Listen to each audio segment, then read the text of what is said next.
excellent. We're away. We're away, yeah. So I'll get you to begin with your names and how you became to be in the area, and also probably your relationship as well. Yeah. Okay. My name is Ugo Alexandra Caratti. I've lived on the same thing all my life, in Telford Crescent. It used to be King Edward Road. What else? Your family. What was the family like? My brother, he came along a bit later. He's 8 years younger than me. I've got a sibling sister. Well, she passed away last year. And she always lived in the area. She lived in Park Street all her life, all her married life anyhow. And that's about our family. Yeah. Jim? Well, Bruno Jim Caratti. I've always been known as Jim. And yeah, I was born in 1950 at King Edward. And then I've lived in that area, in the same area, well, a couple of houses up from Ugo since 1972. Prior to that, Mum and Dad's house.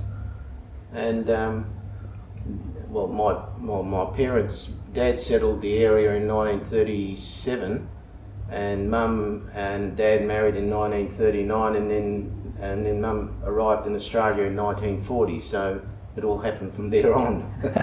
Yeah, Mum and Dad got married by proxy. Mum was in Italy and Dad was in Australia, and my uncle, Dad's brother, he stood in for my father at the wedding in Italy. Have you guys been back to Italy? Have you been over there? I've been back twice. Yeah. It's just been back once. Meet family? Well, not back. I'm born in Australia, so I visited Italy in 2015. We did a European tour, me and my wife, and she's passed on now, and a good friend of ours and his wife, and we did a 2-month tour of Europe in 2015, and then we went and visited the town that Mum and Dad were born in, so that was quite emotional for me. I mean, it was it's my heritage there, and I mean, Ugo's done it. I think you did it in '87, didn't you? 87 and 97. Yeah. We were there for a couple of weeks both times, but so we've still got. We haven't now. We've got cousins, but when we went out both times, we still had uncles and aunties there, and well, we stayed with the uncle and aunties. Or we got a cousin here in Australia. He's got when his parents passed away, they gave him a property. We stayed at that property in '97. Yep. How important was your Italian heritage when you were setting up here in Australia? When your mum and dad were setting up here, did they impart a lot of cultural knowledge onto you guys? Well, yeah. In my case, I mean, because I'm 8 years younger than Ugo, I've only ever spoken English at home. Even though Mum and Dad were used to speak Italian, I can understand the dialect quite reasonably good. But like Ugo and Velma, when they both went to school, they couldn't speak English. I couldn't know. But in my case, having older siblings have made a big difference for me. So I went to school at year 6. I was okay. At year 1, I was okay. But yeah, look, Mum and Dad Mum was quite. She came to Australia in 1940, but she was very Australianised from day one. We didn't have very many Italian type meals, and that we always big meat eaters, weren't we? You know? Oh yeah. And Mum couldn't get over the fact that you could get so much meat in Australia, even during the war too. Well, that's the story that I've been told. But I mean, they were proud of their Italian heritage, but they were also living in Australia, and they were Australian. Yeah. They didn't think about, I want to go back to live in Italy and all that. They were Australian. They loved Australia. Did. I mean, Dad came here in 1928, so he'd been here a number of years before he married. So 12 years and well established, had a property and all that. Australia was the lucky country, as they say, and it sure was. Sure helped us, didn't it? Oh yeah. It was, it is, we are, I don't care. Even Western Australia, it's a magic state. They're great, But with Dad came in 28, then 1930, the Depression came on for 4 years. He sort of battled through life 4 years. He was living in a friend of ours' place. He lived there for 4 years working in the market garden. Where was that? In Balcatta. That's really Gwillup now, but those days it was Balcatta. Bryan Road. Yeah. Bryan Road, Gwillup. Yeah. Tell me about the house that you grew up in. It's still the house that you are living in now? No. I got married in 1969. In 1970, Dad decided to subdivide the land. We had 5 acres of land. Where was that? It was King Edward Road, but now it's Telford Crescent. So we subdivided the land, and like I got a block, Jim got a block, Vilma got a block. Well, she did live in it, she gave to her daughter. But Dad, in 1971, he went to Italy, him and Mum, first time ever since they arrived in Australia, and they had to go through Cape Horn. No, the Cape Town, because the sewers was closed. Yeah, no, what was called Cape Horn? The Cape of Good Hope. Yeah, that's right. They had to go through that, and it took them 5-6 weeks to get to Italy on by boat. But at those days, the planes weren't very, very strong, you know. And then they stayed about 3 months in Italy, in our hometown, Louvre, and then they came home. What are your memories of being kids in the city of Stirling? Well, growing up. Yeah. What kind of things did you get up to? For me, it was the best. My teenage years was one of the best, because across the road from us we had swamps. There were snakes in there too, but we never saw snakes. We used to run around the swamp. We were young and kids, and we used to do all those sort of things. We had a terrific life. I never used to come home till 6 o'clock, and I used to come home all dirty, and Mummy goes, "Oh my God," she's going mad. So, but we had a terrific life, and I still got 6 or 7 good friends who still live in the area that we see each other every now and again. That's good. What are your memories of your younger brother coming along? Because you were 8 years old by that stage. Yeah, I know. Well, my main memory is that, like, we didn't, in 1950, we didn't have telephones. So we had to go to a place, it was Rosella Nursery, which is, the suburb's been named after them. And they had a phone. And I remember Dad went in, because I was born in King Edward, Vilma and Jim were born in Caratti. And they rang and they came back, "You got a baby boy." I turned around to my sister, I can still remember that, and I was 8 years old. You wanted a brother? Yeah, well, yeah, of course I did. Usually you don't want to. If a girl comes around, we, the three of us, in our lifetime, we never had an argument, never. Is that right? Yeah, no, we haven't. I mean, the fact that you're 8 years older than me too made a big difference too, because as I said before, with the language, like getting back to the name, my first name is Bruno and it's Jim on the birth certificate as well, and I can remember I was about 3 years old, maybe a little bit older, but that we had a family. 4, I think. We had a family conference at the kitchen table, and my sister, she was quite forthright in a lot of things, and she said to Mum and Dad, "I think we should call him Jim from now on." I think it came from, because my name's Ugo, and I really got hammered at school, with that name. Nobody heard it.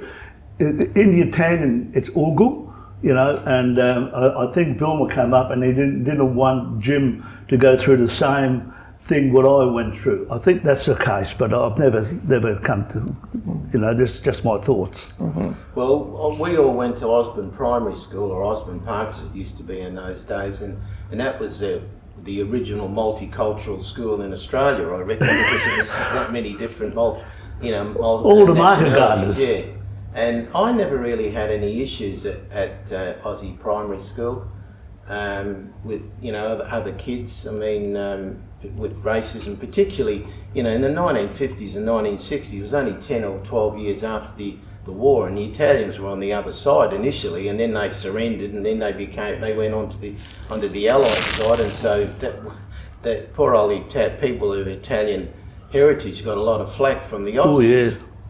I mean, it still happens a little bit now, but I never experienced that at Aussie Park. I got it at Chort Hill High, which was understandable. Kids were a bit older then too, but yeah, pretty good lifestyle at Aussie Park Primary. I mean, there would have been about 400 or 500 kids when I was going there, so it was it was quite big primary school. We had, multiple years, 7s and 6s and that, double classes. Yeah, it was good stuff. Would you walk to school or ride your bikes to school? A little. I used to ride. There was a bus going right past our place. Well, when you did, but I didn't have the bus. No, when I first went to school, Osborne Park Primary School was the closest school, but there was no buses, so we used to catch a bus on Caratti Road, and those days was North Beach Road, and we used to go to Gwillup for 3 years. I went to Gwillup Primary School for 3 years. Then after that, we decided, well, Mum and Dad must have decided to put me in Osborne Park, and we used to cut across the swamp to go to the Osborne Park Primary, because the Osborne Park Primary is we're in Telford Crescent, and it's right the other side of the... Yeah, I mean, by the Crow it's only, maybe a kilometre, but if you've got to go by the streets, it's probably more like 2 probably k's. 2 k's if you walked around the place, Yeah. But I, as I say, I would ride when I was old enough to ride, and then, or I'd catch the bus. Yeah. Yeah. I was lucky we had bus service. Yeah, you had lucky you were bus service, That's the benefit of being born a little bit later. Yeah, well, life come along, Can we talk a little bit more about that swamp that you mentioned that you would play in? Which swamp was that?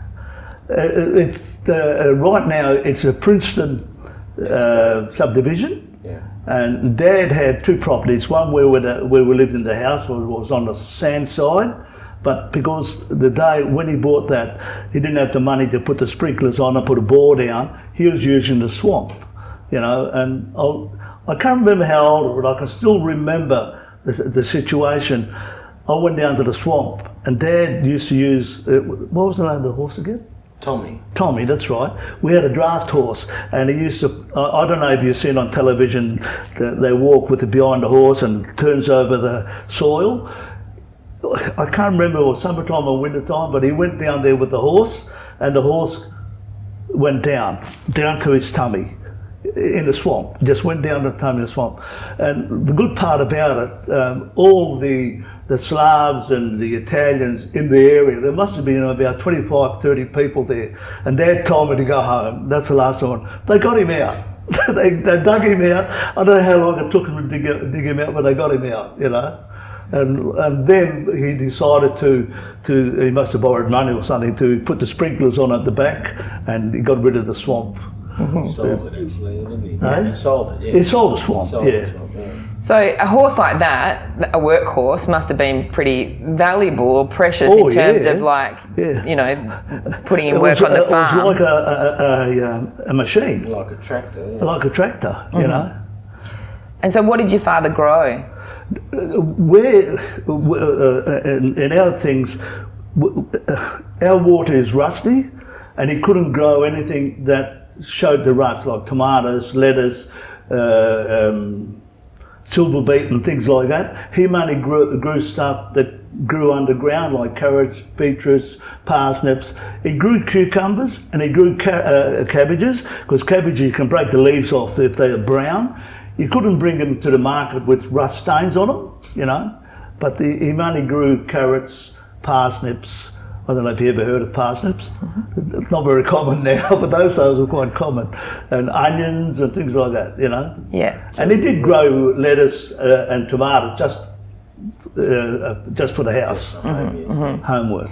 And what are your memories of growing up around that kind of fruit and vegetables? And Well, I mean, Dad, he made a significant change to his lifestyle when I was about 6, and he couldn't see any benefit in staying in market gardening, because you needed to expand. You needed to get really big, and you needed machinery and all that kind of stuff. And so he decided he could see a niche in the market. He decided to go into buying cases, like wooden cases, and actually making them or supplying them to the market gardeners.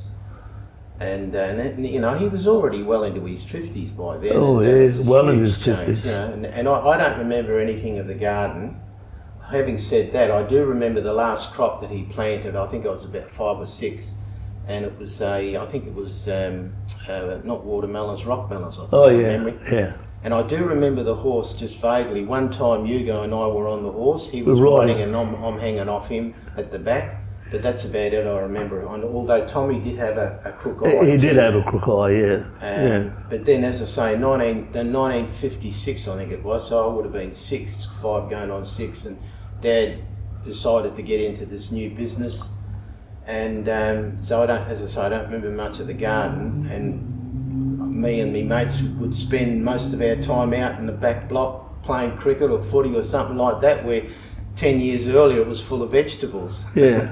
Yeah. The cases were second-hand cases. Yeah. The cases that they used to go to the fruit and veggie shop, and they used to take the fruit out or the thing, and Dad used to go and buy the second-hand ones, repair them, and he did make new ones too. The new ones were when people wanted to export their products to Singapore, something like that. He used to make new ones, but mainly there were second-hand cases. We just repair them, sold them back to the market garden like a recycle. Yeah, it was. But after about 15 years, the plastic came out, and that finished the business. You know, the plastic cases would finish the business. And Dad was in his 60s. He wasn't going to go into the plastic things, and so he just pulled a pin. I think the plan was for Ugo and I to both work in the business, but it never happened. I worked for him for 4 years.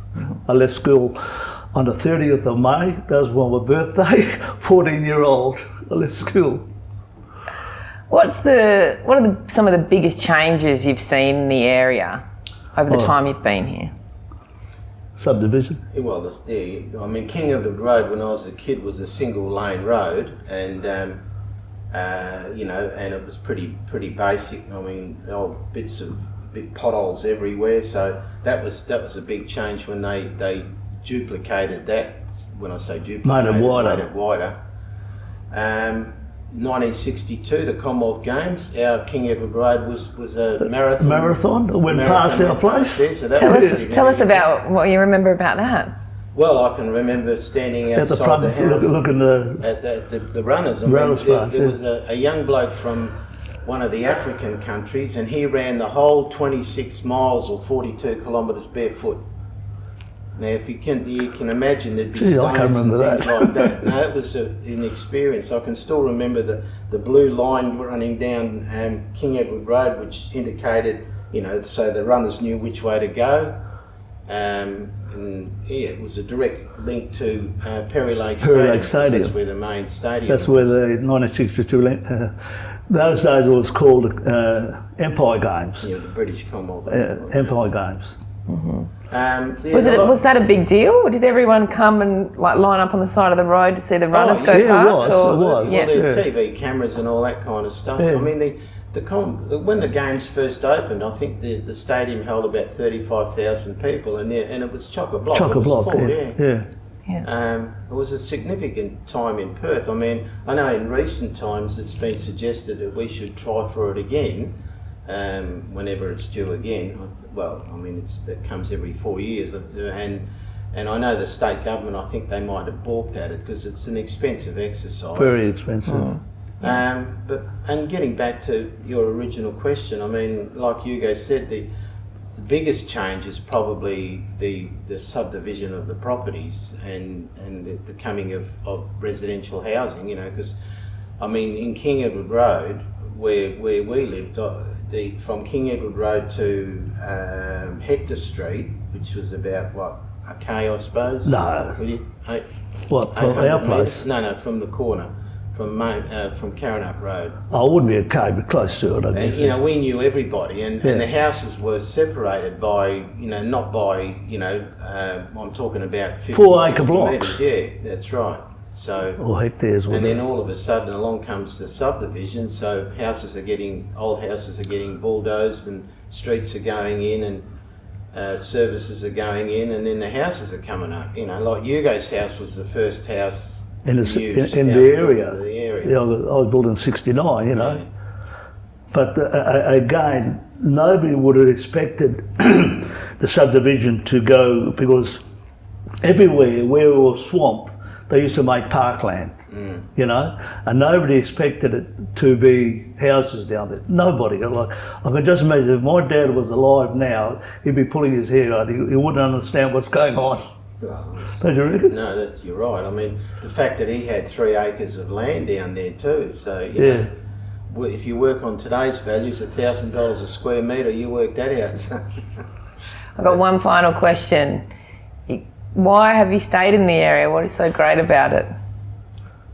For me, it's been like, firstly, Mum and Dad, when I got married, Mum and Dad were around, and Dad passed away a few years later, but we grew up in Osborne Park. It's got everything what we want. Close to Perth, you know, close to the beach. Everything's there. It's beautiful. I love it. And I love City of Stirling, you know, the best shire or best city council, my opinion, in Western Australia. I think the close proximity to, you know, all the services, the city and all that kind of stuff. Now, you know, 1992, the train line went through. I mean, it's only a 20-minute walk from our house. I used to work in the city, and I'd walk. That was my daily walk. I'd walk to the train station, and we're just so close to everything. It's just so convenient. I mean, when we were kids, I mean, it was the end of the earth where we were. Oh, we had a ball. We really had a ball. But well, you know, you could play cricket in King Edward Road. On the road. You get the occasional car come through, and would you go and play footy out the back of the block, or like Ugo said, we go across the road into the swamp and we'd fish because there'd be giant carps about that big, and we'd catch them and we used to cook them down there, and full of spice, they weren't nice to eat, but we did that in youngs, and that was. Well, like my best friend, he moved in the area, sort of diagonally across the road from the family home, and he still lives in the area. In about 1958, and his dad was a market gardener, and he actually had the garden on the swamp side. Swamp side. And, you know, I'd go walking through there with him, and you'd be picking fresh vegetables out of carrots or something like that. You'd be chewing on carrots. I mean, they'd just come out of the ground. You'd wash them, and Mickey Mouse they were. Honestly, the young kids of these days wouldn't know how to live now. Well, we used to get milk delivered, didn't we? The milkman would come around. With billy bottles out the front, and they tip the milk into the billy, and then you go down and pick it up. And then eventually it went to bottles. We get bread delivered. I can even remember the meat. The butcher was once or twice a week. Wasn't it? And we used to have a perishable guy would come around with a truck selling things like that. Yeah. And in 19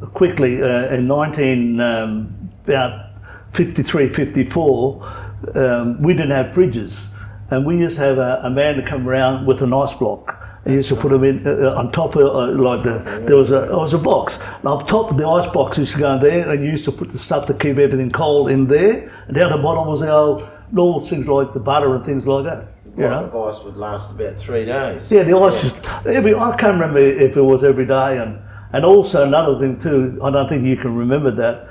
We didn't have toilets. We had right down at the back of the house, probably about 25, 30 metres away, and a man used to come once a week, pick up the pan and take it away. What a job. Yeah, what a job, Yeah, what a job, all right.